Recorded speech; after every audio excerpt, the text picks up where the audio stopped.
네, 안녕하십니까. 서울특별시 노사민정협의회 운영팀장 구본수입니다. 제2025년 노사민정 아카데미 영세안전 산업안전기본법 및 영세사업자 안전대처에 관하여 강의를 시작하도록 하겠습니다. 노무법인 신영의 공인노무사 이두항 강사님 모시겠습니다. 네, 안녕하세요. 저는 강사로 소개받은 이두항 노무사라고 합니다. 오늘 서울시 노사민정협의회에서 이제 주최해 주셔가지고 산업안전기본법, 그러니까 우리 사업장에서 필요한 산업안전보건법령과 이제 산업재해보상보험법에 따른 보상관계, 그런 것들에 대해서 천천히 설명드려 보겠습니다. 저는 이제 노무사 생활을 한 지 한 20년은 아니고요, 15년쯤 되는 노무사입니다. 산업재해 전문으로 하고 있고요. 그리고 산업안전도 같이 공부하면서 산업재해 예방하고, 그리고 산업재해가 발생했을 때 보상 업무를 주로 담당하고 있는 노무사입니다. 여러 사업장 등을 가면서 여러 가지를 많이 느끼는데, 오늘 같은 날은 여름이 정말 길고 더워서 어떻게 하면 온열질환을 줄일 수 있을까 하면서 생각하면서 이렇게 왔습니다. 어느 사업장마다 다 에어컨이 있으면 참 좋겠지만, 에어컨이 없는 사업장에서는 어떻게 하면 우리 근로자들, 노동자들이 더 편하게 일을 할 수 있을까, 시원하게 일을 할 수 있을까, 땀띠는 좀 덜 나면서 이렇게 일을 할 수 있을까 생각을 해봤더니, 에어컨이 설치가 어렵다면 건조기라도 설치하면 어떨까, 습도를 낮춘다면 참 덜 더운 상태에서 일을 할 수 있겠다라는 생각을 많이 해봤습니다. 사업주 여러분들께서도 에어컨을 설치하기 좀 어렵다, 이런 사업장에 대해서는 건조기 설치도 한번 고려해 보시는 게 좋지 않을까 하면서 강의를 시작해 보도록 하겠습니다. 사업주 여러분들께서 저한테 전화를 주셔가지고 물어보시는 게 꽤 많습니다. 근데 그 중에서도 우리 오늘 강의와 관련된 질문들을 한번 꼽아봤습니다. 우리 사업장에서도 산업안전보건법이 적용 대상인가요? 네, 산업안전보건법령이 적용됩니까? 우리 사업장에서도 중대재해처벌법이 적용이 됩니까? 우리 사업장에서 중대재해가 발생하면 저도 잡혀갑니까? 이런 질문도 많이 주시고요. 5인 미만 사업장도 우리가 이런 의무를 다 져야 합니까? 이런 질문도 많이 주시고요. 특히 또 일하다가 다친 분들이 꽤 많습니다. 이렇게 저렇게 하다가 넘어진 분들도 많고요. 일하다가 칼에 베인 분들도 있고요. 육절기에 손가락이 들어간다든지 해가지고 손을 다친 분도 있고요. 이분들이 산재보험이 가입되어 있는가 안 되어 있는가, 이걸 가지고 궁금해하시는 분도 많습니다. 이걸 그리고 사업장에서 4대 보험을 가입하지 않고 그냥 이제 급여만 주시고 3.3% 이제 사업소득세만 떼고 계약하는 게 가능합니까? 이게 의무적으로 해야 됩니까? 이런 질문도 많이 주시고요. 직원이 없어도 우리가 산재보험이 가능합니까? 꼭 해야 합니까? 이런 질문도 많이 주십니다. 그리고 요즘 이제 산업안전보건 교육 관련해가지고 여러 사업장에 팩스도 주고 있고요. 그리고 안전공단에서도 교육을 해야 합니다, 이렇게 홍보하고 있는데, 이런 건강진단이나 안전교육은 언제 어떻게 얼마나 해야 됩니까? 이런 질문들도 참 많이 주십니다. 그리고 이제 산업재해가 만약에 발생을 했다면 우리 회사가 어디까지 책임져야 됩니까? 어디까지 도와줘야 됩니까? 이런 질문도 참 많이 주시는데, 오늘 이 질문들이 아마 여러분들의 질문일 거라고 생각을 하고 요거에 답변이 되는 강의를 하도록 하겠습니다. 예, 오늘 강의 순서는 그래서 산업안전보건법령이 뭐고, 그 다음에 산업재해 유형, 사고도 있고요, 질병도 있고요, 산재처리와 관련된 여러분들의 오해도 있고, 또 질문들도 있는데 그거하고 처리 절차에 대해서 설명을 드릴 거고요. 그리고 이거 산업재해를 예방하기 위한 우리 노사의 역할이 있습니다. 사업주의 의무가 법에 규정되어 있고요. 드물긴 하지만 근로자의 의무도 법에 다 나와 있습니다. 그래서 그 부분에 대해서도 설명을 드리고요. 필요하다면 여러분들 질문 주신 거에 대해서 질의응답도 진행하도록 하겠습니다. 말이 어려운데요. 산업안전보건법령이란, 이런 질문을 주실 수도 있습니다. 이 법이 뭡니까? 그러면 사업장에서 우리 근로자들 뿐만 아니라 우리 같이 일하시는 사업자분들의 안전과 보건을 유지하고 증진지키기 위한 법률을 통칭하는 큰 개념이라고 보시면 됩니다. 그래서 산업안전보건법이 대표적인 법률이고요. 그 다음에 중대재해처벌법, 폐기물관리법, 화학물질관리법, 고압가스 안전관리법, 생활물류서비스 발전법, 이런 법들이 있습니다. 익숙한 법도 있고 익숙하지 않은 법도 있으시겠지만, 산업안전보건법은 모든 사업장에 적용되는 법률입니다. 그리고 중대재해처벌법 같은 경우도 우리 2022년인가요? 1월부터 시행돼가지고 지금까지 항상 뉴스의 헤드라인을 이제 장식하고 있는 그런 법률이고요. 우리가 뭐 쉽게 생각하시면 우리 사업장에서 고압가스를 사용하신다. 캔에 들어가 있는 큰 이제 고압가스 통에 있는 고압가스 사용하신다면 고압가스 안전관리법도 다 적용되는 법률입니다. 이런 것들을 통칭해가지고 우리 사업장에서 사고가 나거나 주변 사람들이 다치거나 그런 걸 예방하기 위한 법령을 통칭해가지고 산업안전보건법령이라고 부르고 있습니다. 그리고 중대재해처벌법에서 말하는 안전보건법령은 이렇게 얘기합니다. 산업안전보건법, 우리 강원도에 많이 있는 광산, 그리고 강원도도 있고 뭐 저기 이제 전라도 화순, 전남 화순에도 있고요. 그 다음에 충남 홍성이라든지 보령에도 있는 광산이 많은데 그 광산안전법, 그 다음에 항공안전법, 이제 원자력안전법, 연구실 안전환경 조성에 관한 법률 이런 것들을 중대재해처벌법에서 말하는 안전보건관계 법령이라고 보시면 될 것 같습니다.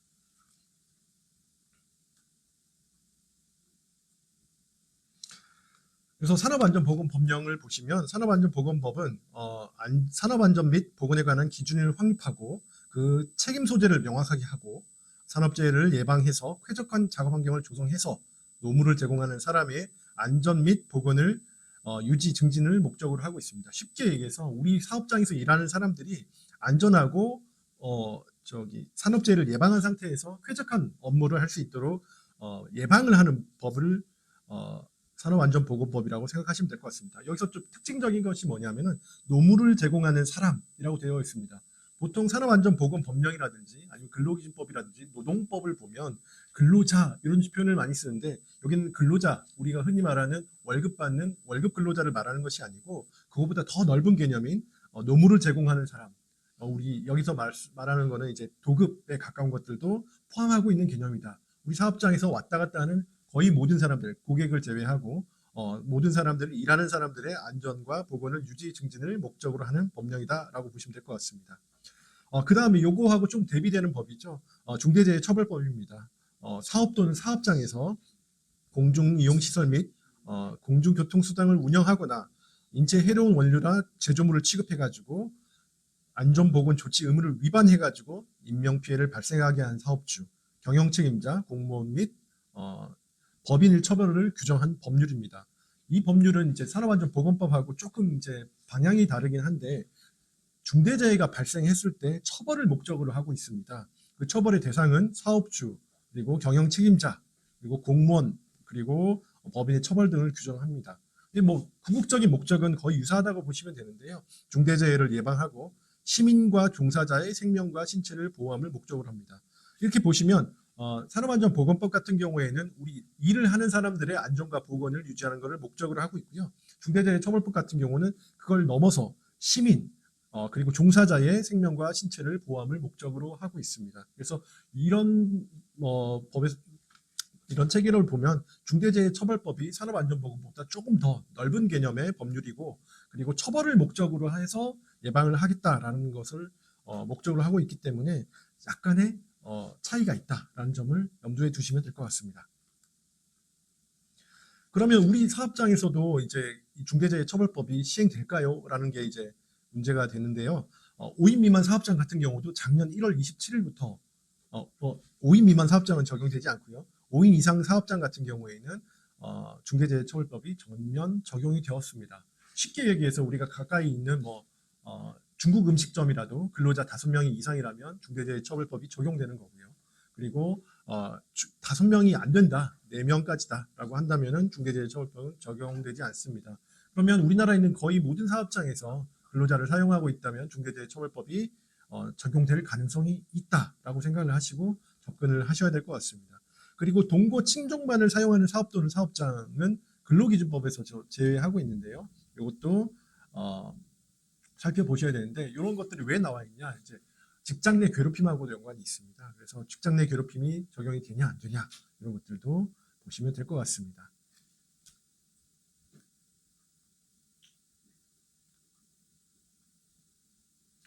네, 요거 이제 산업재해를 예방하기 위한 법률들하고 다르게 산업재해가 발생했을 때 그 발생하고 나서 다친 근로자 그리고 병든 근로자를 보상하기 위한 법이 산업재해보상보험법이라고 보시면 될 것 같습니다. 산업재해보상보험법은 근로자의 업무상 재해를 신속하게 그리고 공정하게 보상하는 걸 목적으로 하고 있고요. 근로자의 생활과 재활 그리고 사회 복귀를 촉진하기 위한 사회보험시설을 운영합니다. 보험을 운영하기 위한 법이고요. 그 다음에 재해 예방과 그 밖에 근로자 복지 증진을 위한 사업을 시행하기 위해서 보험금을 운영합니다. 그래서 모든 근로자를 사용하는 모든 사업장에 적용이 되고 있습니다. 그럼 노무사님, 일하다가 다쳤는데 우리 사업장에는 산재보험을 적용하지 않았습니다. 그러면 이 사람은 산재보험을 받지 못할까요? 내지 우리 사업장에는 신고하지 않은 외국인 근로자가 있습니다. 일하다 다쳤는데 산재보험이 가능할까요? 네. 우리가 가입하지 않다 하더라도 적용이 됩니다. 그렇기 때문에 일하다 다치신 분들, 3일 이상의 치료가 필요하신 분들께서는 산업재해보상보험법에 따라서 정당한 보상을 받으실 수 있습니다. 그래서 그걸 염두에 주시면 좋고요. 오른쪽 그림을 한번 보시면 사업 시행을 하는 곳은 근로복지공단입니다. 근로복지공단이 쉽게 얘기해서 보험사라고 생각하시면 편하고요. 그다음에 보험을 가입하는 사람은 사업주가 가입을 하기 때문에 보험 가입자 사업주가 되겠습니다. 그다음에 수급권자, 우리가 이제 돈을 타는 사람이 되겠죠. 이제 보험금을 타는 사람은 일하다 다친 재해자, 그리고 사망한 재해자의 유족, 그다음에 실직자. 실직자라는 표현은 우리 실업급여, 구직급여에 해당하는 개념입니다. 그래서 보험사는 근로복지공단, 보험 가입자는 사업주, 그다음에 수급권자는 근로자하고 근로자의 유족이 된다고 보시면 될 것 같습니다. 그러면 산업재해보상보험법하고 우리 일반적인 그 다른 보험하고 어떻게 다릅니까? 라고 물어보시면 될 것 같습니다. 우리 민법을 보면 계약자의 원칙도 있고요. 과실 책임의 원칙, 위자료, 합의나 민사소송 이런 것들이 다 규정되어 있습니다.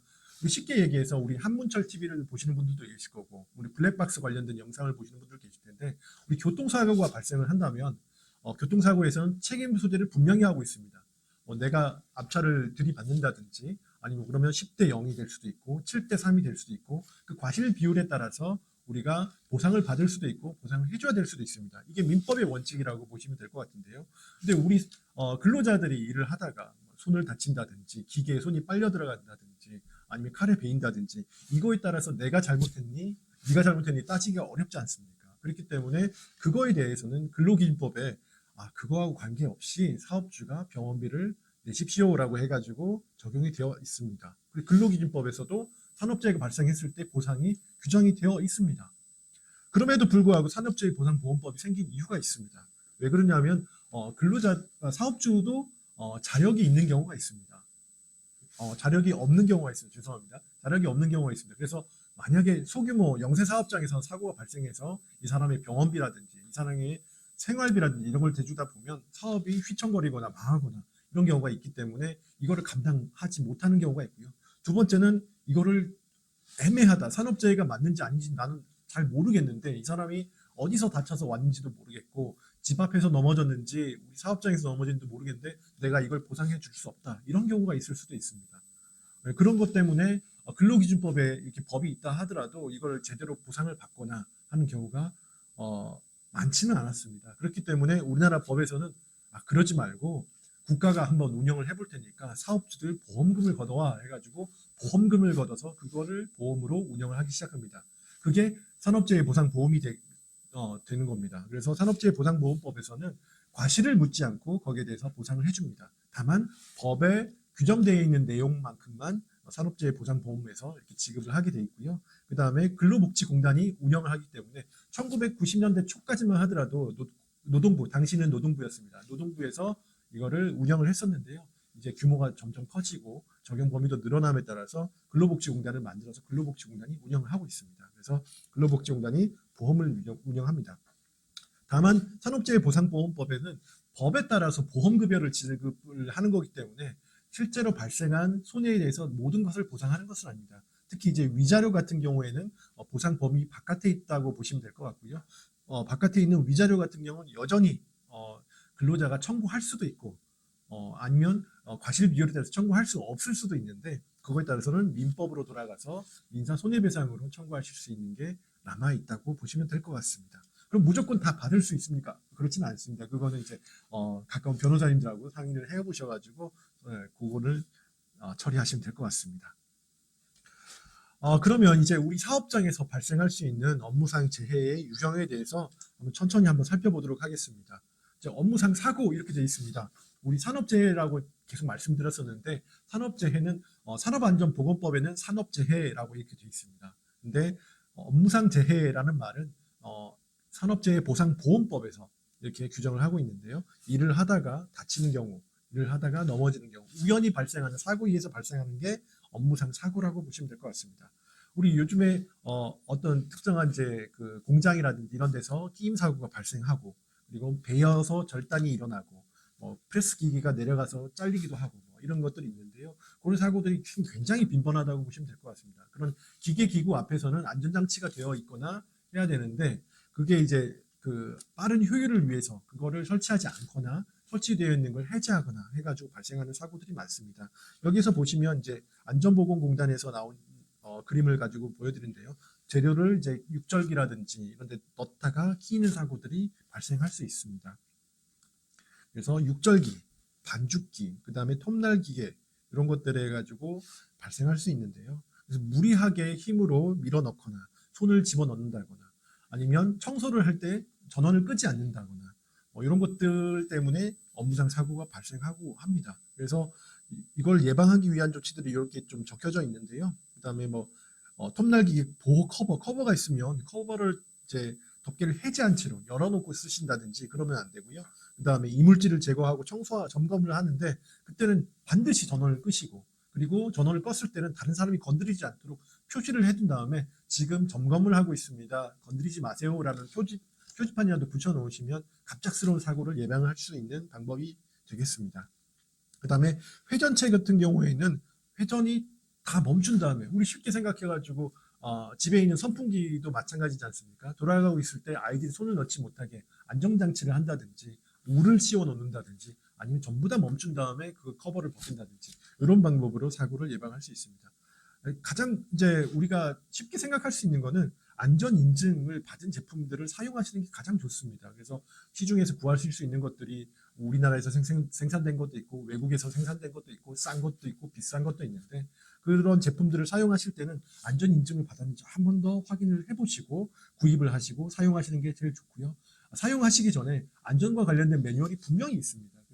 매뉴얼을 한 번 더 읽어보시고 그리고 그거를 이제 우리 근로자들한테 교육도 시켜주시고 그걸 기록으로 남겨두시고 해서 사고를 예방하시는 게 가장 좋은 방법으로 생각됩니다.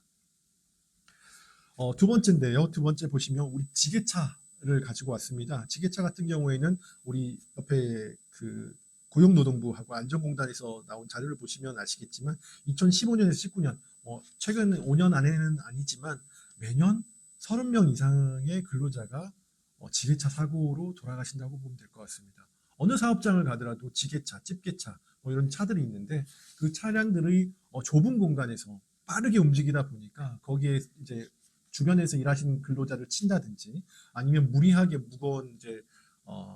무거운 양의 우리가 들 수 없는 양을 들어가지고 지게차가 넘어진다든지 해가지고 근로자들이 사망을 하고 있습니다. 한 해에 36명 정도, 37명 정도라면 많지는 않다고 생각하실지 모르겠는데 생각을 해보시면 열흘에 한 명 정도는 이 사고로 돌아가신다고 보면 될 것 같습니다. 그만큼 지게차 사고가 빈번하게 일어나고 위험한 사고라고 할 수 있습니다. 그리고 지게차 사고는 경상이 없습니다. 한번 부딪히면 중상, 뼈가 부러진다든지 절단된다든지 눌린다든지 아니면 사망에 이르게 하는 큰 사고가 일어나기 때문에 사업장에서 지게차를 운영하고 계시다면 아니면 우리 매장에 지게차를 이용해 가지고 물건을 내리고 싣고 있다면 한 번 더 살펴보셔야 될 내용입니다. 그래서 이 지게차 관련 사고들을 예방하기 위해서는 이제 사업장 내에서 속도 제한이 분명히 필요합니다. 어떤 사업장 가보면 30km, 40km 그 정도 속도 내는 수는 없다고는 하지만 엄청나게 빠르게 이제 달리는 분들도 계시고요. 그 다음에 과적을 해가지고 막 움직이시는 경우도 있습니다. 그리고 여기 올라가는 그 바 위에 타고 계신 분들도 계시고요. 그리고 어떻게 하면 제일 예방을 할 수 있냐? 요즘에는 스마트 장비들이 많이 나오고 있습니다.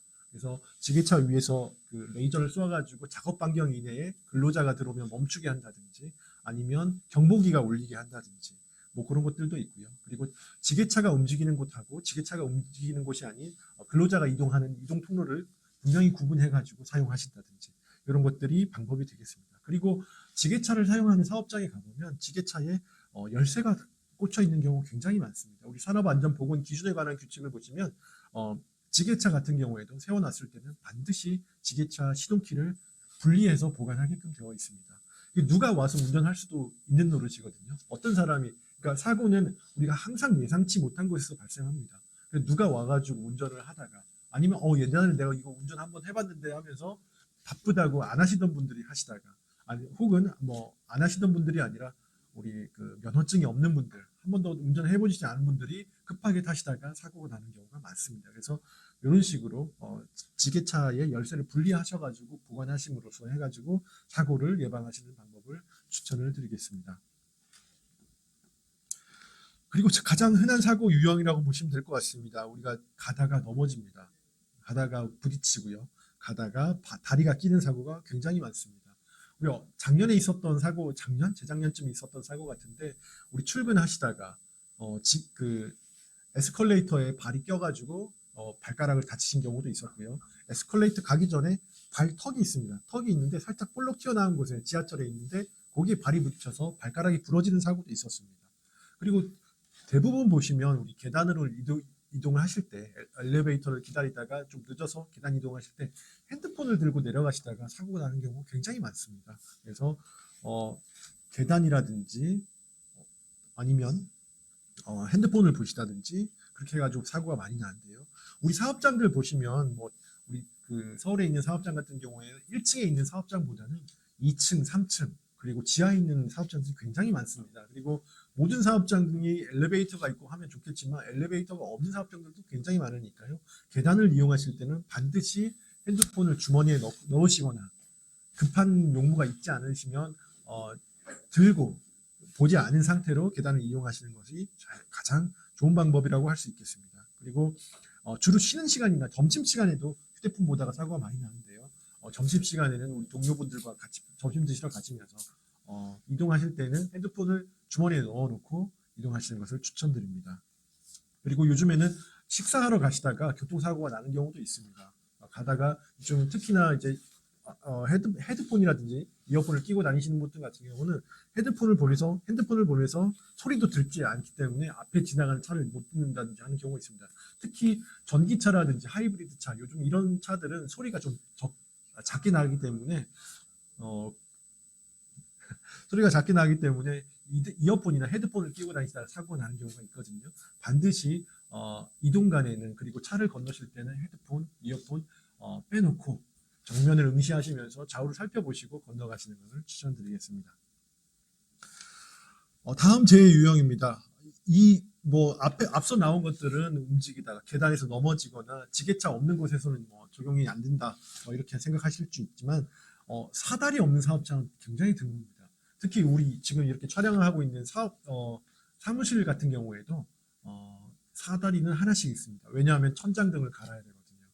네, 사다리를 이용하시다가 사다리가 넘어가서 사고가 많이 나고요. 그리고 인테리어 하시는 분들 사업장이 폐업하고 다시 이제 새로운 가게가 들어올 때 천장이라든지 이런 데 전기 배선 그리고 조명을 설치하시기 위해서 전부 다 A형 사다리를 갖다 놓고 하시고요. 어떤 데서는 조경을 조경하다가 A형 사다리 놓고 나무 조경하시다가 사고가 나는 경우도 있습니다. 사고가 나면 대부분 아까 말씀드린 지게차 사고처럼 대부분 경상이 아니라 중상부터 이렇게 시작된다고 보시면 될 것 같습니다. 높이가 높기 때문에 누구사님 높지 않은 곳에서는 큰 사고 안 나지 않나요? 아닙니다. 60cm 이상이 되는 곳에서 넘어지셔가지고 사망하는 경우도 빈번치 않게 일어납니다. 그래서 좀 사다리를 사용해야 되는 경우에는 첫 번째로는 안전모를 반드시 착용하셨으면 좋겠습니다. 이제 오른쪽에 보시면 이제 안전공단에서 나온 자료인데요. 1.2m 미만의 사다리를 하더라도 반드시 안전모를 착용하시라고 이렇게 설명이 되어 있습니다. 우리 마트만 가셔도 마트에 진열하시는 분들이 이제 사다리에 올라가셔가지고 이렇게 진열하시는데 그 높이에서 만약에 A형 사다리가 넘어간다 사망하실 수도 있습니다. 근데 안전모를 착용하신다면 사망 위험은 거의 반 이하로 줄어든다고 보시면 될 것 같고요.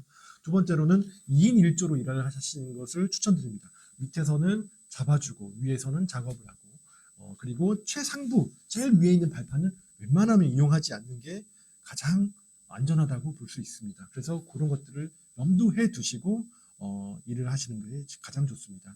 가장 중요한 건 아까 말씀드렸듯이 A형 사다리를 구입하실 때도 우리가 안전 인증을 받은 제품을 사는 게 좋고요. 그러니까 A형 사다리가 이렇게 되어 있는데 바깥으로 아웃트리거가 있는 사다리들이 있습니다.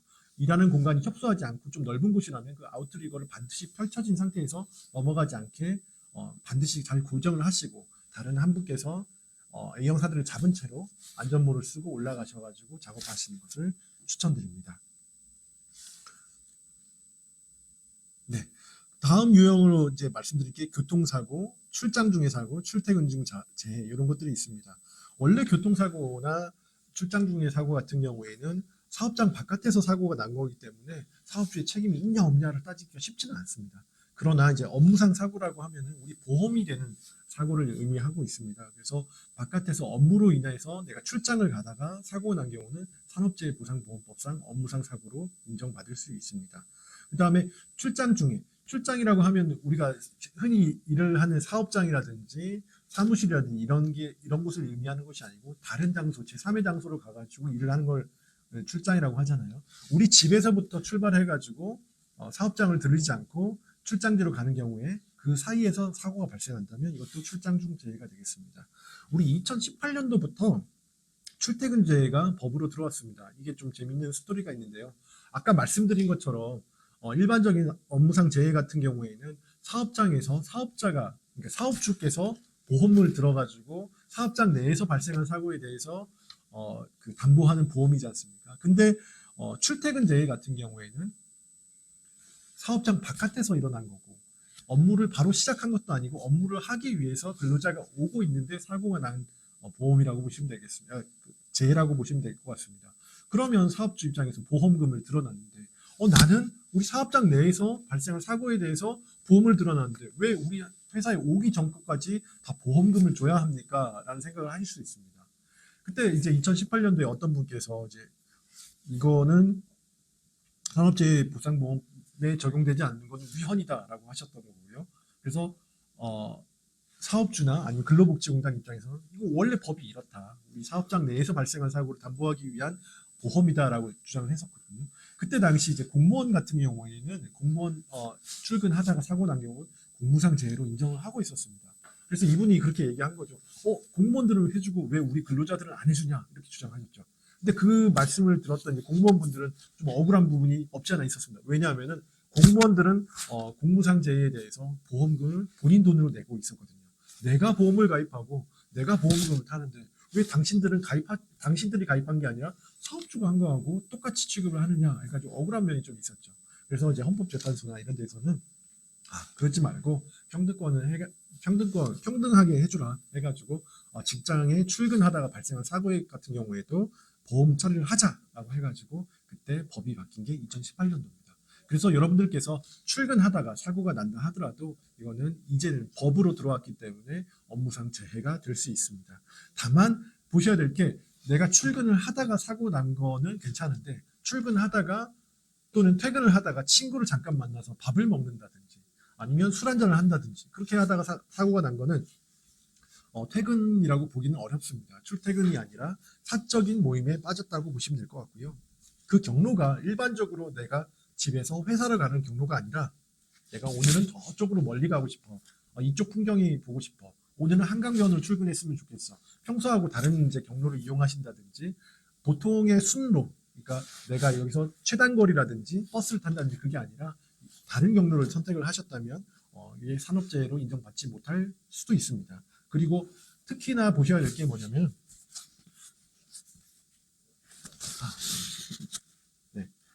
법률을 위반한 경우는 안 됩니다. 법률 위반한 경우는 어떤 경우냐면은 무단횡단을 하신다든지 아니면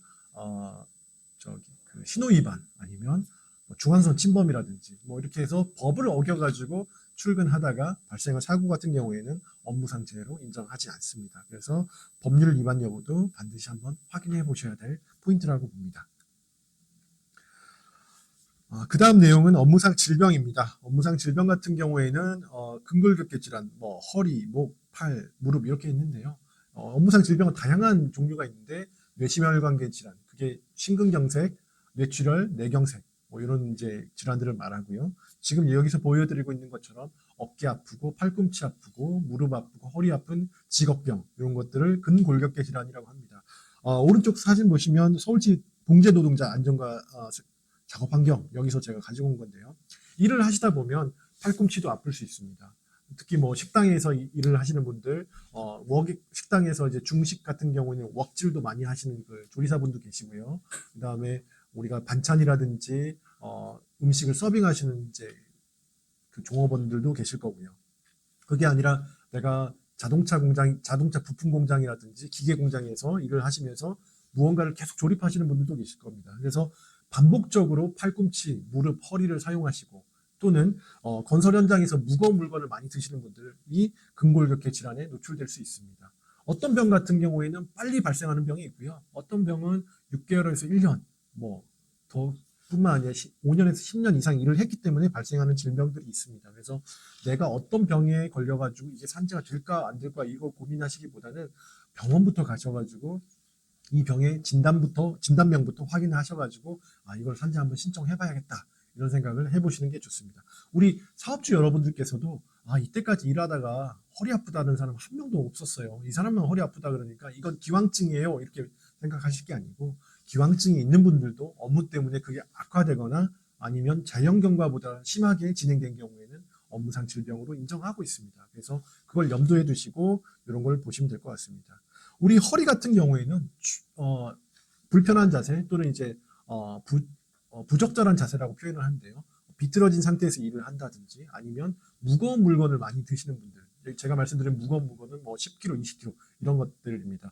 우리 쉽게 생각하시면 건설 현장에서 이제 벽돌을 나른다든지 아니면 철근을 나른다든지 이렇게 하시는 분들 아니면 우리 용접하시는 분들이 쪼그려 앉아가지고 허리 비틀린 상태에서 용접하신다든지 이런 분들이 허리 특히 요추 추간판 탈출 이런 병들이 잘 노출되시고요. 목 같은 경우에는 무거운 물건보다도 비틀린 상태에서 위를 쳐다본다든지 이 자세 때문에 발생하는 병이라고 보시면 될 것 같습니다. 그래서 자동차 바닥에서 일을 하시면서 올려다보면서 이렇게 청소하시는 분들 자동차뿐만 아니라 우리 철도, 그러니까 뭐 지하철이라든지 아니면 차량 기지에서 차체 하부를 보면서 경정비를 하시거나 아니면 청소를 하시는 분이라든지 그런 분들이 경추 추간판 탈출이 많이 오십니다. 팔꿈치 같은 경우는 아까 말씀드렸지 요식업에 종사하시는 조리원이라든지 아니면 서빙을 하신 분이라든지 그런 분들이 많이 오고요. 무릎 같은 경우에는 일을 하실 때 무릎을 꿇거나 쪼그려 앉아가지고 하시는 분들, 특히 이제 건설업에서 종사하시는 분들 중에 천장에서 일을 하시는 분들이 있습니다. 예를 들어서 엘리베이터 설치하시는 분들 같은 경우는 엘리베이터 설치하시는 분들은 당연히 엘리베이터를 설치해야 되는 공간으로 가십니다. 그분들은 엘리베이터가 없는 곳에 가시기 때문에 항상 계단을 이용해서 올라가시고 무거운 물건 들고 올라가셔서 쪼그리고 앉아서 내지는 무릎 꿇고 앉아가지고 망치질도 하시고 드릴 일도 하시고 해가지고 설치를 하십니다.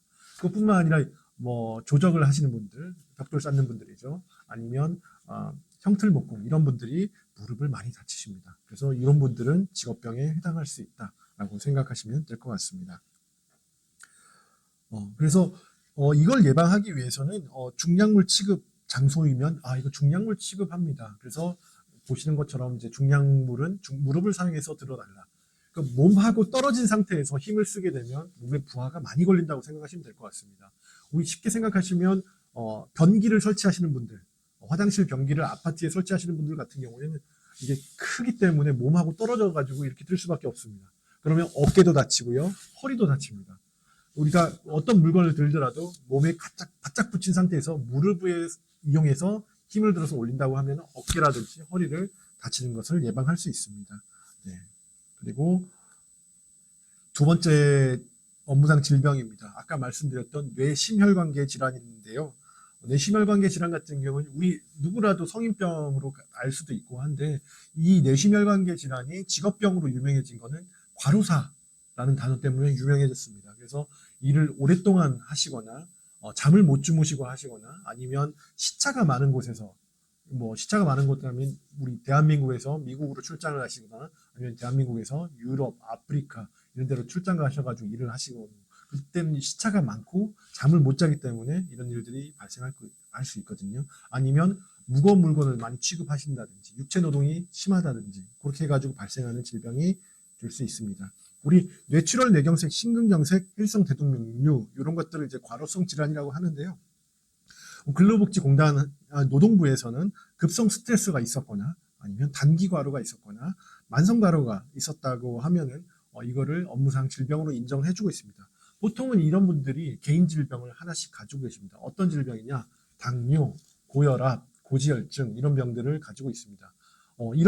이런 질병이 없는 사람이 있습니까? 예, 없는 사람도 간혹 있긴 한데 보통은 다 성인의 한 반 정도는 가지고 있는 병이긴 한데 이걸 어떻게 관리하느냐에 따라서 이런 아까 말씀드렸던 뇌졸중이라고 부르는 뇌출혈 뇌경색의 으로 발전도 할 수 있고요. 그리고 과로를 해가지고 이런 병들이 올 수도 있습니다. 그런데 임상적으로 이걸 두 개를 과로성 질환이다 아니면 내가 이거 기존 질병 때문에 발생한 질병이다 구분할 수 있는 방법은 없습니다. 그래서 우리 고용노동부에서 사회적 합의로 정한 기준에 따라서 이게 과로성 질환이다 아니다를 결정하게 됩니다. 아까 말씀드렸던 이제 급성 스트레스가 발생한 경우에 대해서 인정 기준이 있습니다. 우리 일하다가 24시간 이내에 업무와 관련된 급격한 스트레스를 얻은 경우, 이런 경우를 급성 스트레스가 있다라고 보고 있습니다. 어떤 경우냐면 택시 운전하시는 분들이 갑자기 취객이 타가지고 우리 욕을 한다든지 아니면 욕설을 하거나 때리거나 하는 경우에는 갑자기 놀랄 수 있지 않습니까? 아니면 제가 어제 무슨 일이 있어가지고 오늘 늦게 출근했는데 저 사장님께서 너 이렇게 맨날 지각하고 하는 거 보니까 더 이상 너랑은 일 못하겠다. 너 오늘부터 나오지 마 이렇게 하는 해고를 하는 경우 아니면 갑작스럽게 고객이 폭언을 한다든지 욕설을 한다든지 뭐 그런 경우 갑작스럽게 받을 수 있는 스트레스 때문에 뇌출혈 뇌경색, 심근경색이 오는 경우에는 산업재해로 인정받을 수 있습니다. 두 번째는 이제 발병 전 일주일 동안 평소 업무보다 업무량, 업무 책임, 업무 강도, 업무 시간이 30% 이상 늘어난 경우입니다.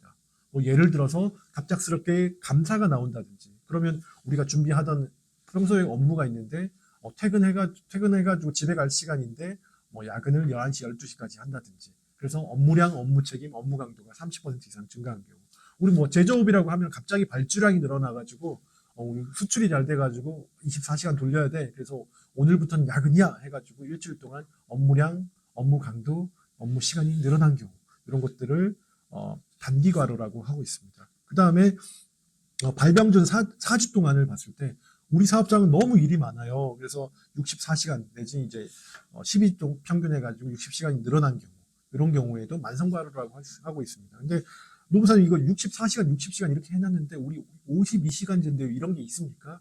실제로 저희가 업무를 하다 보면 60시간 이상 일하시는 경우도 빈번하게 보입니다. 네, 그런 사업장이 아예 없다고 할 수 없고요. 특히 이제 쉽게 얘기해서 아파트 관리하시는 경비원분들 같은 경우는 24시간 맞교대하는 사업장이 있습니다.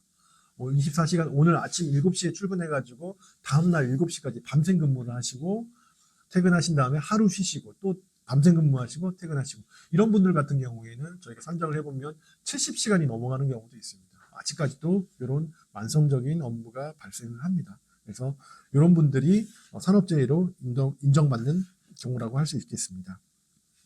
두 번째 세 번째죠. 업무상 질병 말씀드렸습니다. 이게 작업 환경 때문에 발생하는 이제 대표적인 호흡기 질환에 대해서 제가 설명을 드리는 건데요. 첫 번째로는 진폐증입니다. 진폐증은 우리가 분진이 많이 날리는 장소에서 분진을 많이 흡입해가지고 폐에 결절이 생기는 병을 진폐증이라고 합니다. 우리 탄광부 진폐증이 제일 유명하죠. 탄광부 진폐증이 강원도 정선, 영월, 태백에서 일하시는 분들, 그분들께서 직업병으로 많이 얻었던 병이 탄가루를 먹어서 생긴 진폐라고 해서 그 탄광부 진폐증이라는 병이 제일 유명하고요. 그리고 돌가루를 많이 이제 취급하시는 이제 석산에 일하는 분들, 그리고 석공, 그 다음에 콘크리트 작업을 하시면서 하시는 분들 중에 하스리, 그러니까 할석공에 종사하시는 분들이 규폐증, 결정형 유리교선에 노출돼서 발생한 진폐증이라서 규폐증이라고 하고 있습니다. 그 다음에 직업성 천식이 있습니다. 우리 밀가루 공장에서 일을 하시거나 빵 공장에서 일하시는 분들은 그 알러지를 일으키는 이제 알러겐이라 그러죠. 그걸 많이 흡입하셔가지고 천식이 일어나는 경우가 직업성 천식이라고 볼 수 있습니다. 그 다음에 만성 폐색성 폐질환이라고 또 있습니다. 대부분은 만성 폐색성 폐질환은 담배 때문에 발생하는 질병인데요. 그 담배에 노출된 것보다도 탄가루나 돌가루에 노출돼가지고 숨을 쉬기 힘든 질병을 만성 폐색성 폐질환이라고 합니다. 그래서 어떤 물질에 얼마나 어떻게 노출되었는가에 따라서 이분들이 발병을 할 수도 있고 발병하지 않을 수도 있습니다. 이제 이거는 이제 교대 근로라든지 육체가 뭐 노동이 크다 이런 거랑 관련 없이 분진에 노출돼서 발생하는 병이고요. 그 맨 오른쪽 아래 보시면 직업성 폐암 같은 경우도 있습니다. 폐암 같은 경우에는 지금 당장 내가 하는 일 때문에 발생한 병이 아니라 10년 전, 15년 전에 일했던 그 장소에서 발생했던 발암 물질에 노출돼 가지고 발생하는 폐암을 직업성 폐암이라고 합니다. 우리 흔히들 아시는 성명 같은 경우에는 잠복기가 30년에서 40년에 이릅니다. 그래서 지금 만약에 내가 성면에 의한 폐암이 발생했다, 아니면 악성 중피종에 발병이 됐다라고 한다면은 지금 최근에 내가 어디에서 노출됐거나 이런 게 아니라 40년 전에 내가 생활했던 곳 또는 내가 일했던 곳에서 성면에 노출된 경우라고 보시면 될 것 같습니다. 그러면 산재 처리할 때 이거 뭐 오해도 있을 수 있고 절차도 있을 수 있는데 이 질문들도 저희한테 되게 많이 질문을 많이 주시는 겁니다. 그래서 산재 신청은 회사한테 손해가 가는 게 아닌가요? 농사님 보험금이 많이 오르지 않나요? 라고 하시는데 상시 30인 미만의 사업장 같은 경우에는 산재가 발생하더라도 보험료가 상승하지 않습니다. 네. 건설업하고 벌목은 제외하고요. 일반적인 우리 사업장 같은 경우에는 산재가 발생하더라도 보험료가 오르지 않을 가능성이 높습니다. 우리 잘 생각해 보시면 자동차 보험 같은 경우도 우리가 사고가 나서 보험금이 많이 나고 나면 다음 해에 할증이 되잖아요. 이것도 마찬가지긴 한데 우리 근로자들이 30인이 안 준다라고 하시면 우리 근로자가 산재 처리하더라도 제가 더 돈 내는 거는 없습니다. 두 번째, 산재 승인되면 노동청에서 가서 조사받고 처벌받는 거 아닌가요? 그렇진 않습니다. 산재 보험은 근로복지공단에서 운영하는 거고요. 노동청이 아닌 근로복지공단에서 하기 때문에 여기는 경찰이 아닙니다. 이 질병이 또는 이 사고가 산업재해 보상보험법상 보험금을 지급해야 될 의무가 있는지 없는지만 확인하는 겁니다. 그렇기 때문에 산지가 승인된다고 해가지고 노동청이 조사받는 건 아닙니다. 다만 사고가 발생했을 때에는 사고가 난 날로부터 30일 이내에 노동청에 산업재해 조사표를 내야 할 의무는 있으십니다. 그렇기 때문에 산업재해 조사표는 노동청에 내셔야 합니다. 세 번째, 산재 처리를 사장님께서 안 해주신대요. 내지 사장님께서 이렇게 말씀하시죠. 내가 산재 처리 안 해주면 그만이야. 내가 해주는 거야 라고 말씀하십니다. 그렇지 않습니다. 산재 처리라고 하는 거는 근로복지공단에서 이게 산재가 맞다 아니다를 판단하는 거지 사장님이 판단하는 게 아닙니다. 내가 해주는 것도 아닙니다. 내가 인정하면 다 되는 거야도 아닙니다. 사업장에서 사고가 발생했는데 알고 봤더니 이게 사고 발생해서 발병한 게 아니라 원래 기존에 있던 질병을 확인하는 경우도 있거든요. 예를 들어서 추간판, 허리에 요추 추간판 팽윤이 발생을 했는데 나는 일을 하다가 무거운 걸 들다가 삐끗해가지고 병원에 가봤더니 추간판 팽윤이라더라. 이건 나는 산재가 맞다고 생각한다. 사업주께서도 그거는 우리 이 친구가 일을 무거운 거 들다가 삐끗했어. 그렇기 때문에 이건 무조건 산재야라고 해가지고 인정한다 해서 산재가 되진 않습니다. 의학적인 인과관계를 근로복지공단에서 따지거든요. 그렇기 때문에 사업주가 결정하는 것이 아니라 근로복지공단에서 결정을 한다. 그러면 사업주가 이거를 처리해 드릴 수 있는 건가요? 아닙니다. 근로복지공단에 이제 산재 보험급여를 신청하는 신청권자는 근로자입니다. 사업주가 신청을 대신 해주시는 것도 아니고 다친 사람의 가족들이 해주시면 되는 거거나 아니면 가족이 아니라 본인이 직접 근로복지공단에 산재 신청을 하는 겁니다. 그래서 사장님 산재 처리 좀 해주세요 라는 말은 맞지 않는 말이다 라고 생각을 하시면 될 것 같습니다. 그래서 아까 말씀드린 것처럼 허리를 다쳤는데 내가 추간판 팽윤인지 추간판 탈출인지 우리 디스크인지 막 이렇게 얘기를 하시는데 정확한 진단을 받으시는 게 우선입니다. 그래서 진단을 받으신 다음에 정확한 진단명이 나오면 이걸 가지고 우리 업무하고 인과관계가 있다라고 주장하시는 게 맞죠. 그래서 아프시거나 다치시면 첫 번째 하셔야 될 거는 병원을 가시는 겁니다. 우리 사업장에서 같이 사장님이 가주시던지 아니면 다른 직원분께서 같이 가주시는지 해가지고 사고 경위를 정확하게 의사 선생님한테 말씀을 드리고 정확한 이제 검사를 따라서 진단을 받으시는 게 첫 번째가 되겠습니다. 두 번째로는 사업장 관할에 근로복지공단에 신청을 하시면 되는 겁니다. 그래서 내가 있는 집 근처가 아니고 사업장. 우리 그러면 건설업이라서 현장이 저기 지방에 있는데 지방에서 난 사고는 어디에 해요? 우리 사업장이 서울에 저희 본사는 서울에 있는데요. 지방에 있는 근로복지공단에 하시면 될 것 같습니다. 그 다음에 신청인하고 보험가입자하고 다 조사를 하게 되는데요. 이 조사라는 게 우리가 뭐 경찰에 가서 조서를 쓰는 그런 조사가 아닙니다. 실제 이런 사고가 있었는지 없었는지 목격자는 있는지 아니면 CCTV가 있는지 뭐 그런 걸 조사하는 거니까요. 여기에 대해서 성실하게 조사하시면 될 것 같습니다.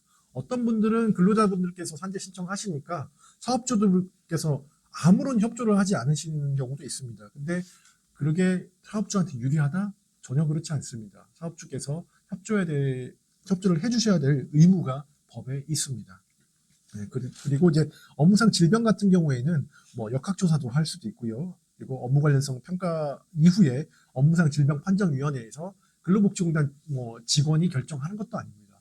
이 경우에는 의사, 변호사, 노무사 이렇게 이루어져 있는 업무상 질병 판정위원회에서 거기서 전문가들이 다수결로 이게 산재가 맞다 아니다 판정을 하게 되는 거니까요. 객관성이 떨어진다고 생각하실 이유도 없습니다. 아까 말씀드렸듯이 사업주께서는 이제 일하다가 다친 사람이 있으면 보험금을 청구하면 이걸 도와주셔야 될 의무가 있습니다. 산업재해보상보험법 제116조를 보시면 사업주의 조력 이렇게 나와 있고요. 제2항을 보시면 사업주는 보험급여를 받을 사람이 보험급여를 받는 데 필요한 증명을 요구하면 그 증명을 하여야 한다라고 규정하고 있습니다. 그래서 사장님들 뭐 우리 일하는 직원들이 일하다 다쳤으면 거기에 대해서 도와주시는 것은 당연한 일이고요. 왜냐하면 우리 식구니까요. 내가 다칠 수도 있고 우리 직원이 다칠 수도 있는 건데 우리 직원이 다쳤으니까 도와주시는 건 당연하다고 생각하시고 그게 법에도 나와 있다는 것을 생각을 해주시면 좋을 것 같습니다. 그러면 우리 세 번째로는 이 법에서 정하는 노사의 역할에 대해서 한번 살펴보시면 될 것 같습니다. 첫 번째로는 사업주의 의무입니다. 우리 노동법, 특히 이제 우리가 흔히들 노동법이라고 하는 근로기준법, 산업재해보상보험법, 그다음 산업안전보건법, 이런 법들 더해서 이제 노조법이라든지 이런 것들 다 보면 사업주의 의무를 모두 규정을 하고 있습니다. 근로자의 의무가 많지는 않은데요. 그럼에도 불구하고 산업재해보상보험법이 아니라 산업안전보건법 같은 경우에는 근로자의 의무도 규정을 하고 있습니다. 일단은 첫 번째로 사업주가 어떤 일을 해야 되는지 한번 보시겠습니다. 제4업주의 의무 이렇게 나와 있는데 제5조 사업주 등의 의무 근로자의 안전 건강 유지를 증진코자 국가의 산업재해 예방 정책을 따라야 한다. 매년 이제 우리 국가에서 산업재해 예방 정책을 하고 있습니다. 작년 같은 경우에는 산업재해 대진단이라고 해가지고 산업재해를 예방하기 위한 진단을 노동부에서 했었고요. 그런 예방을 하기 위한 기준이라든지 근로기 개선이라든지 그런 정책들에 대해서 사업주 여러분들께서 그걸 보시고 예방정책에 따라주시는 게 가장 중요합니다. 두 번째는 근로자에 대한 안전보건교육입니다. 우리 법에서는 정기적으로 해가지고 근로자를 채용하는 채용시 교육, 근로자가 위험한 일을 하게 되면 위험한 일을 하게 된 거에 따른 또 안전교육을 하셔야 되고요. 그리고 지금 하는 일 말고 다른 일을 갑자기 해야 될 경우도 있지 않습니까? 그러면 그 작업 내용 변경에 따른 교육도 해 주셔야 됩니다. 그러니까 어떤 기구를 하느냐에 따라서 거기에 따라서 다 안전 기준이 달라지기 때문에 우리가 일하는 사람들이 모든 걸 알고 오진 않지 않습니까? 그렇기 때문에 이거 사용할 때는 이게 위험합니다. 이거 예방하셔야 됩니다. 이거 육절기를 사용하실 때는 덮개를 열고 하시면 안 됩니다. 덮개를 반드시 닫아 놓으셔야 됩니다.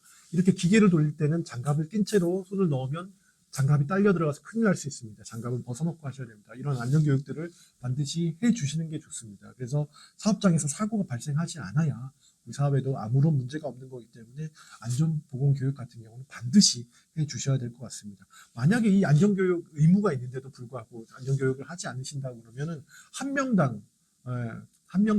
안 했으면 한 명당 과태료가 붙게 됩니다. 10명에 대해서 안 하셨다 그러면 10명에 대한 과태료가 발생하기 때문에 과태료가 있다는 점도 분명히 주지를 하셔야 될 것 같습니다. 그 다음에 이제 법령 요지 등의 개시입니다. 우리 근로기준법에도 나와 있지만 법에서 정하는 부분에 대해서는 근로자들께서 잘 보실 수 있는 곳에 쉽게 정리가 되어 있는 내용들이 있습니다. 안전공단에서 제공하는 것들이 있으니까 포스터라든지 이런 걸 이용하셔가지고 게시를 해 놓으셔야지 법에 맞습니다. 그 다음에 가장 중요한 겁니다. 위험성 평가의 실시입니다. 위험성 평가 뭐 이렇게 하면 되게 어렵기도 한데요. 위험성 평가가 뭐냐면 우리 사업장에서 일하다 보면 우리 이 공정을 하다 보면 위험한 게 뭐가 있을까? 일하다가 사람이 다칠 만한 게 뭐가 있을까? 하나하나 찾아서 이 사람한테도 물어보고 저 사람한테도 물어보고 우리 근로자한테도 물어보고 우리 저기 이제 관리 감독자한테도 물어보고 다른 외부의 이제 전문가가 있다면 그 사람들한테도 물어보고 해서 요런 거 하면 위험할 수 있겠구나. 요런 걸 파악합니다. 그래서 이렇게 하면 다칠 위험이 얼마나 있는가. 손가락 정도 다치는 건지 뼈가 부러질 정도인지 아니면 이게 절단이 될 정도인지 아니면 사람이 사망할 정도인지 그런 것들을 구분해가지고 거기에 한 대책을 마련하는 겁니다. 그 대책을 마련해가지고 그걸 예방하는 활동을 위험성 평가라고 보시면 될 것 같습니다. 이거는 이제 재작년부터 위험성 평가가 중요합니다라고 한 게 아니고요. 2013년도 이후부터는 위험성 평가가 우리나라에 도입됐기 때문에 굉장히 강조를 많이 하고 있습니다. 그리고 중대재해처벌법이 시행되고 나서도 위험성 평가에 대해서도 고용노동부도 마찬가지고 안전공단도 마찬가지고 가장 중요합니다. 가장 중요합니다. 굉장히 강조하고 있습니다. 그래서 여러분이 있는 사업장에서도 위험성 평가를 반드시 하시는 게 좋을 것 같습니다. 노무사님 위험성 평가가 뭔지도 모르겠고 노무사님 말도 너무 어렵고 어떻게 하는지 모르겠어요. 우리가 언제 시간을 들여서 이렇게 합니까? 라고 생각하신다면 우리 가까운 안전공단에 전화해 보시면 컨설팅을 다 해주십니다. 네, 위험성 평가 컨설팅도 해주시고 그거에 따라서 우리 사업장이 안전하고 그리고 근로자들뿐만 아니라 우리 사업주도 같이 일하는 사업주도 안전하게 이제 사업장을 유지할 수 있게끔 컨설팅을 해주시니까 한번 알아보시는 게 좋을 것 같습니다. 네, 위험성 평가를 보시면 아까 말씀드린 대로 사업주가 사업장 내 유해 위험 요인을 찾은 다음에 이게 얼마나 위험한지 사람을 다치면 얼마나 다칠지 아니면 1년에 한 번 다칠까 말까인지 이런 것들을 위험성을 추정하고 결정해가지고 요거를 위험성을 낮추거나 아니면 그 발생 빈도를 낮출 수 있는 적절한 개선 활동을 한 다음에 그거를 근로자한테 교육하는 그런 것들을 하는 게 위험성 평가입니다. 이 위험성 평가는 정기 위험성 평가가 있고요. 수시 위험성 평가가 있습니다. 정기 위험성 평가는 1년에 한 번씩 하는 게 정기 위험성 평가입니다. 수시 위험성 평가 같은 경우에는 사고가 날 뻔한 사고, 우리 아차사례라고 하거든요. 가다 보니까 여기가 미끄러워서 내가 넘어질 뻔했어. 이런 게 아차사고입니다. 아차사고가 발생하거나 아니면 공정이 변경됐거나 아니면 기계가 변경됐거나 아니면 실제로 사람이 다치거나 하면 그 공정에 대해서만 실시하는 위험성 평가를 수시 위험성 평가라고 합니다. 그래서 예를 들어서 한번 보시면 번호부터 1번 보시면 공장에 소화기가 적절히 비치되어 있는지 확인하는 겁니다. 이걸 왜 확인하냐면은 소방법에서 나와 있는 부분도 있고요. 그 다음에 화재가 발생했을 때 소화기가 없어서 이거 불을 끄지 못한다고 하면은 인명 피해뿐만 아니라 재산 피해도 엄청나게 불보듯 뻔하지 않습니까? 요거를 체크 한번 해보는 겁니다. 그래서 적정하게 배치되어 있고 검사도 받았다. 이걸 확인하고요. 두 번째는 중약물 취급하는 거에 대해서 적절하게 표지를 부착하고 있는지. 아까 보셨던 그 중약물 취급주의 있지 않습니까? 그 중약물이 있고 우리 그냥 은행 같은 경우에도 은행이라든 저축은행에도 중약물이 있습니다. 어떤 거냐면 A4 용지 박스를 쌓아놓는 곳이 있어요. 잘 하고 있는 병원은 그 A4 용지 박스 바로 앞에 중약물 취급주의 이렇게 붙여놨습니다. 그래서 중약물을 취급하고 있는데 이제 표지를 부착하고 교육을 하고 있는지에 대해서도 한번 확인해 보시고 어떤 걸 봤더니 원단이나 이런 거 보니까 전혀 이렇게 되어 있지 않더라. 그래서 중약물 표지를 부착을 하고 그 다음에 근로자들한테 교육을 하는 방법 이런 것들이 있을 수 있습니다. 세 번째, 인화성 화학물질을 보관하며 관리하고 MSDS를 개시하는 것. MSDS는 아까 좀 이따 말씀드리니까 물질 안전 보건 자료입니다. 우리가 화학물질을 사용해가지고 그 화학물질을 사용하다가 눈에 들어가거나 코로 흡입하거나 아니면 마시거나 해가지고 발생할 수 있는 것들을 예방하기 위해서 이 물질에 어떤 그 독성 물질을 포함하고 있습니다. 이걸 취급하실 때는 어떻게 하셔야 됩니다. 눈에 들어갔을 때는 어떻게 씻어내셔야 됩니다. 병원을 빨리 가야 됩니다. 이런 것들을 적어 놓은 자료가 있습니다. 그래서 그런 것들을 잘 관리하고 있는지 그거를 확인하는 겁니다. 그 다음에 아까 말씀드렸던 지게차 부분인데 지게차를 운행할 때 후진 경고 등이라든지 후사경은 문제가 없는가. 깨진 경우도 있고요. 그게 깨져가지고 불이 안 들어오는 경우도 있습니다. 그리고 후사경 같은 경우에 깨져서 볼 수 없는 경우 아니면 어디에 부딪혀서 부러져가지고 없는 경우 이런 거는 있는지도 확인하시면 좋고요. 지게차 차륜의 균열, 그러니까 타이어가 있으면 타이어 내 균열이 가 있든지 아니면 트레드 마모가 다 되어가지고 이제 미끄러진다든지 그런 것들을 확인해야 되는지, 그 다음에 헤드가드 백레스트가 정상적으로 설치되는지 이런 것들을 위험성 평가를 하시면서 1년에 한 번 정도는 확인하시는 겁니다. 그래서 이 지게차가 제대로 운영하고 있구나, 아니면 안전하게 운행하고 있구나 확인하시는 거죠. 그리고 거기에 이제 지게차 점검표라든지 이런 걸 만들어 놓으셔서 한 달에 한 번이라도 이 지게차가 안전하게 운행되고 있는지 점검을 하시는 것을 추천을 드립니다. 아까 이제 말씀드렸던 그 위험성 평가를 넘어서 안전 표지 설치 및 부착입니다. 오른쪽에 보고 있는 건 우리 서울시 지하철에서 볼 수 있는 화장실에 있는 오수 펌프실인데요. 그 화장실에 있는 오수 펌프실에 보시면 질식 위험 공간 이렇게 해가지고 표지를 붙여놨습니다. 그리고 안전 수칙도 붙여놨죠. 우리 질식사 많이 일어나고 있습니다. 생각보다.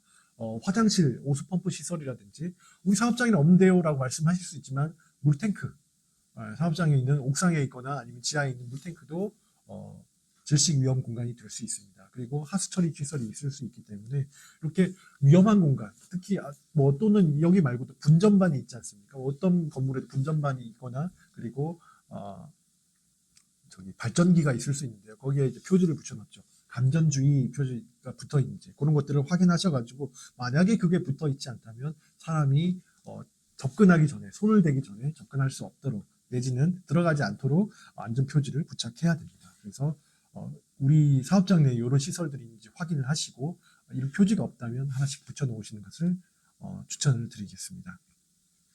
그리고 이제 산업안전보건법상 사업주의 의무 해가지고 안전조치 해가지고 보건조치 이런 내용들이 있습니다. 그래서 요것들은 실제로 위험한 것들에 대해서 기계기구라든지 폭발성, 인화성 물질이라든지 전기, 열 이런 것들 내지는 그리고 근로자가 추락할 위험이 있는 장소, 토사물, 구축물들이 있는 곳, 그다음에 떨어질 위험이 있는 거나 아니면 여기서 날아와서 맞을 수 있는 곳 이런 것들에 대해서는 필요한 조치를 해야 된다라고 규정을 하고 있습니다.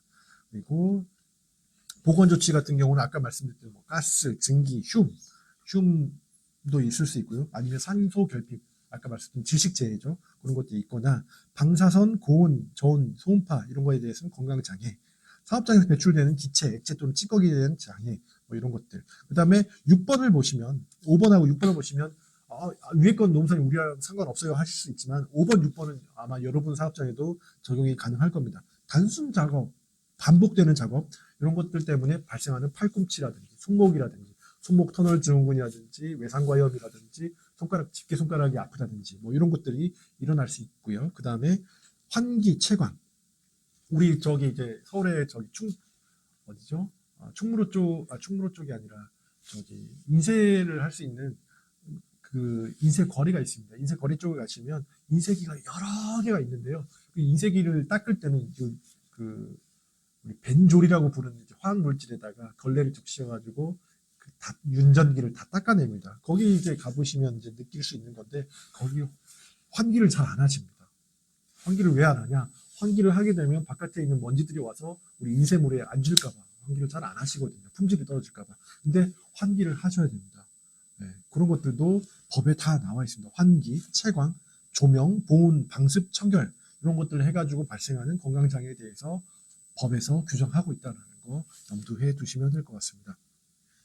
그리고 51조에는 사업주의 작업 중지를 규정해 놓고 있습니다. 일하다가 사람이 다칠 것 같거나 다쳤다고 한다면 즉시 작업 중지를 하셔야 되고 근로자들을 대피시키고 그 다음부터는 119에 신고를 한다든지 해가지고 필요한 조치를 해야 된다고 법에서 규정하고 있습니다.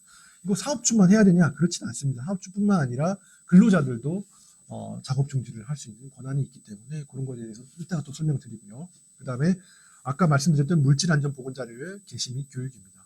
노무사님 우리 사무실에는 전혀 화학 물질이 없습니다. 사무실이기 때문에 없습니다. 말씀하실 수 있습니다. 근데 우리 스티커 제거제 정도는 또 사무실에 있을 수 있습니다. 아니면 본드라든지 스티커 제거제도 MSGS가 있습니다. 물질안전보건자료가 있기 때문에 그것도 화학 물질이고 흡입하면 안 되기 때문에 거기에 대해서도 물질안전보건자료를 게시를 하시고 필요한 사람들에 대해서는 교육도 해 주셔야 된다는 내용을 말씀드립니다. 네, 이게 보시는 게 물질안전보건자료입니다. 요거는 일신 스티커 타르 제거제라고 되어 있습니다. 이게 아까 말씀드렸던 우리 그 편의점이나 우리 뭐 다이소라 그러나요? 그런 데 가가지고 살 수 있는 스티커 제거제인데요. 이 스티커 제거제만 하더라도 인화성 가스가 되어 있고요. 그렇기 때문에 요거에서 독성도 있고 마취도 되고 그렇기 때문에 거기에 대한 물질안전보건 자료를 게시를 해 두셔야 됩니다. 그리고 사용하는 근로자들이 편하게 읽을 수 있도록 해 주셔야 되고 필요에 따라서는 이것도 교육을 해 주셔야 된다는 말씀을 드립니다. 그리고 중대재해처벌법상의 의무도 있습니다. 방금까지 말씀드렸던 거는 산업안전보건법상 의무 조항이고요. 중대재해처벌법상 사업주의 의무가 또 있습니다. 첫 번째를 보시면 이게 5인 이상 사업장에 다 적용되는 겁니다. 사업 또는 사업장의 안전보건에 관한 목표와 경영 방침 설정 이렇게 되어 있습니다. 목표 이거 노무사 이거 어떻게 좀 너무 두루뭉술한 거 아닙니까? 라고 하신다면 목표는 예를 들어서 이렇게 될 수 있습니다. 목표는 우리 사업장 1년간 산업재해 5건 미만으로 유지 내지 무재해 달성 이런 것들이 목표가 될 수 있습니다. 목표를 정하실 때는 목표는 달성이 가능해야 되고요. 수치화도 가능하셔야 돼요. 그런 걸로 정하시면 될 것 같고요. 허무맹랑한 거 내지는 너무 두루뭉술한 거는 지양하시는 편이 좋겠습니다. 왜냐하면 우리가 한 해가 끝나고 났을 때 우리가 목표를 달성했을까를 돌아보신다면 그게 달성 가능해야지 목표에 대해서 노력을 하실 거고 그 다음에 추상적인 게 아니라 숫자로 카운트를 하실 수 있다면 더더욱 수치화가 가능하겠죠. 달성했는지가 확인이 가능하기 때문에 목표는 그런 걸로 설정하시면 좋을 것 같습니다. 500인 이상 사업장에서는 전담 조직도 설치해야 되는데요. 우리 소상공인 같은 경우는 전담 조직을 설치할 필요는 없습니다. 세 번째로 보시면 유해 위험 요인에서 개선하는 업무 절차를 마련해가지고 1회 이상 점검하라라고 되어 있는데 아까 말씀드렸던 산업안전보건법상 위험성 평가를 하고 계시다면 요거는 다 하고 계신 걸로 보시면 될 것 같습니다. 네 번째로는 안전보건 예산을 편성하고 그걸 집행하라 이렇게 되어 있습니다. 그래서 올해에 우리가 안전보건 예산을 설정을 하고 첫 번째로는 뭐 그런 게 될 수 있겠죠. 보건 예산 뭐 해야 돼요? 여름에 온열 질환을 예방하기 위해서 음료수를 살 수도 있고 에어컨 설치를 할 수도 있습니다. 두 번째로는 온열 질환. 그 다음에 교육, 안전보건 교육이 될 수도 있고요. 세 번째로는 안전 장화, 뭐 이렇게 안전화죠. 안전화라든지 아니면 안전장갑이라든지 이런 걸 구입하는 것들. 그런 것들 다 전부 다 안전보건 예산에 책정될 수 있습니다. 그리고 안전관리자, 보건관리자, 인건비, 컨설팅을 받게 된다면 컨설팅 비용 이런 것들까지도 안전보건 예산에 편성시켜가지고 운영을 하실 수 있습니다. 그래서 그거를 1년 동안 제대로 잘 운영을 했는지 그다음에 집행을 잘 했는지는 연말에 한 번 더 점검을 하시는 것을 의무로 두고 있습니다. 다섯 번째는 안전보건관리 책임자 등 충실한 의무 이행을 위해서 권한과 예산을 분배하라라고 되어 있습니다. 그래서 나뿐만 아니라 우리 사장님뿐만 아니라 우리 그 사업장에서 일하고 있는 안전보건관리 책임자가 있다고 한다면은 그분들이 실제로 이분들이 그 역할을 하기 위해서 실제로 권한하고 예산을 분배해주고 그걸 잘 하고 있는지 확인하라는 뜻입니다. 여섯 번째는 안전관리자, 보건관리자, 법에서 정하고 있는 안전관리자, 보건관리자가 있다면 적절히 배치를 하라고 되어 있고요. 일곱 번째가 정말 중요한 내용입니다. 안전보건 관련해가지고 종사자들, 우리 사업장에서 일하고 있는 사람들이 그 사장님 일하다가 다쳤어요. 내지는 다칠 뻔했어요. 이건 이렇게 바꿔주시는 게 안전할 것 같아요. 이렇게 하시면 여기가 덜 미끄러울 것 같아요. 라는 의견을 청취하고요. 거기에 대해서 적절하게 조치를 취하라라는 의미가 되겠습니다. 이게 정말로 중요한 게 실제로 사고가 발생했을 때는 그 전에 무수히 많은 이제 전조 증상들이 나타납니다. 그 전조 증상들에 대해서 근로자들이 사장님께 얘기를 할 수도 있고 아니면 사장님께서 일을 하시다가 그걸 먼저 발견하실 수도 있습니다. 그래서 종사자들이 일하다가 이렇게 의견을 얘기를 해주시면 그걸 들어놓고 그거 나중에 해줄 테니까 그냥 넘어가 이렇게 하실 게 아니라 실제로 빨리 이걸 고치셔가지고 사고를 예방하시는데 가장 중요한 역할을 하는 게 종사자 의견 청취다라고 보시면 될 것 같고요. 여덟 번째 보시면 사업장 또는 사업에서 산업재해가 발생하거나 발생할 위험이 있는 경우에 대비해서 조치 매뉴얼, 일하다 다친 경우에 대해서 우리가 119로 어떻게 연락을 하고 그 다음에 가족들한테는 누가 연락을 하고 작업 중지는 누가 하고 이런 것들을 미리 좀 매뉴얼화 시켜가지고 체계적으로 발생했을 때 탁탁탁 일이 진행될 수 있도록 매뉴얼을 마련해서 조치를 하라라는 뜻이고요. 그 다음에 우리 사업장에서 일하시는 분들이 우리 직영 근로자뿐만 아니라 도급, 용역, 위탁 이런 거 했을 때도 종사자들의 안전보건을 확보하기 위한 절차를 한 번 더 마련을 하라 이렇게 되어 있습니다. 그 다음에 이제 10번째 보시면 아까 말씀드렸던 산업안전보건법령상의 교육을 제대로 하고 있는지 다 확인을 하라 또는 거기에 있는 의무들을 잘 하고 있는지 확인하라 이런 내용들이 되어 있습니다. 아까 처음에 말씀드린 내용하고 이제 일맥상통하는 내용인데 중대재해처벌법은 산업안전보건법이라든지 산업안전보건법령을 아우르고 있는 법령입니다. 그래서 다른 법에서 하라고 시킨 거 잘 하고 있는지 사업주가 확인하셔야 된다라는 내용을 중대재해처벌법상 의무로 규정하고 있습니다. 이제 사업주들의 의무만 말씀드렸었는데요. 사업주들의 의무뿐만 아니라 근로자들의 의무에 대해서도 말씀드리겠습니다. 산업안전보건법의 제6조를 보시면 근로자는 이 법과 이 법에 따른 명령으로 정하는 산업재해 예방을 위한 기준을 지켜야 되고, 그리고 사업주 근로기준법에 따른 근로감독관 공단에서 이렇게 산업재해 예방 조치를 하면 거기에 협조를 하고 잘 따라야 한다라고 되어 있습니다. 40조를 보시면 근로자의 안전조치 및 보건조치 준수.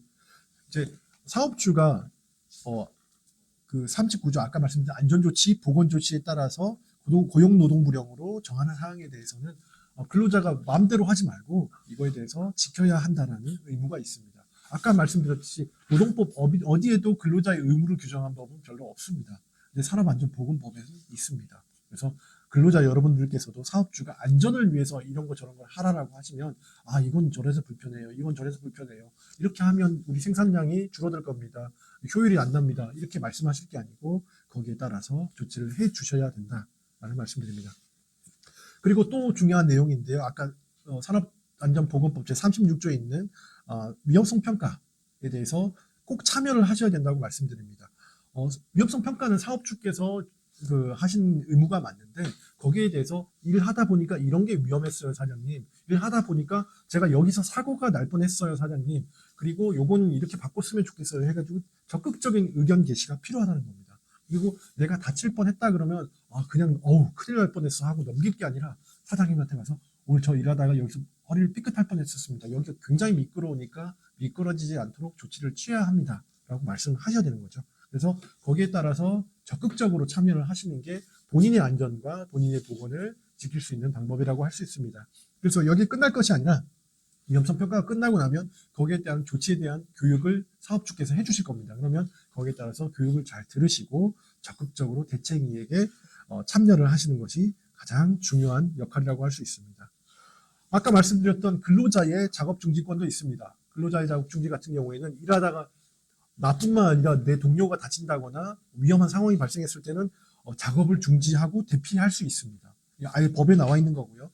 그래서 제1항에 따라서 작업을 중지하고 대피한 근로자는 지체 없이 그거를 관리감독자, 상급자한테 알리거나 아니면 사장님이거나 아니면 회사에 알려야 된다라고 나와 있고요. 그리고 관리감독자든지 회사의 상급자는 그 보고를 받으면 바로 거기에 관련된 조치를 해야 된다고 법에 나와 있고요. 만약에 그런 경우 있어요.